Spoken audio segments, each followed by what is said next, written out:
ஹாய்ங்க. காலையிலேயே நம்ம ஆடுகளுக்கு வந்து பார்த்திங்கன்னா, நம்ம அடர் தீவனம் தான் கொடுக்குறோம். அதில் வந்து பார்த்திங்கன்னா, எம்டி ஸ்டமக்கில் வந்துட்டு 5 ml வந்து பார்த்திங்கன்னா, லிவர் டானிக் கொடுப்போம். இது எதுக்காகன்னு பார்த்திங்கன்னா, அது வயிற்றில் இருக்கிற எல்லா ப்ராப்ளமும் வந்து பார்த்திங்கன்னா, சரி பண்ணிவிட்டு அது நல்ல ஒரு ஃபுட்டு வந்துட்டு வயிறு ஃபுல்லாக சாப்பிட்றதுக்காக, வயிற்றில் எந்த ஒரு ப்ராப்ளமும் இல்லாமல் இருந்தால் தான் அது வந்துட்டு நல்ல ஒரு ஃபுட்டு எடுத்துக்கும், நல்ல ஒரு வெயிட் க்ரோத் இருக்கும்.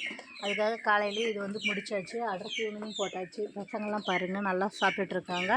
அதுக்கப்புறமா நம்ம கோழிகளும் வந்து பார்த்திங்கன்னா இரை போட்டாச்சு. கோழிகளும் வந்துட்டு எல்லாம் மேய போயிடுச்சுங்க. இதுக்கப்புறமா நம்ம ஃபார்மில் வந்து பார்த்திங்கன்னா நம்ம அடர் தீவனம் கொடுத்ததுக்கப்புறமா நம்ம எப்போவுமே மதியானம் வந்து பார்த்திங்கன்னா தட்டு கொடுப்போம். தட்டு கொடுத்ததுக்கப்புறமா வந்து பார்த்திங்கன்னா ஈவினிங்கும் அடர் தீவனம் தான் கொடுப்போம். அடர் தீவனம் கொடுத்ததுக்கப்புறமா தண்ணி வைப்போம். தண்ணி வச்சதுக்கப்புறமா நம்ம சைலேஜ் கொடுப்போம். சைலேஜ் கொடுத்து முடிச்சதுக்கப்புறமா வீட்டுக்கு அடைச்சிட்டு கிளம்பிடுவோம். டாட்டா பபாய் அப்படின்னு சொல்லிட்டு கிளம்பிடுவோம். பசங்களாம் நல்லா சாப்பிட்டுட்ருக்காங்க. நல்ல ஒரு வெயிட் க்ரோத் இருக்குது.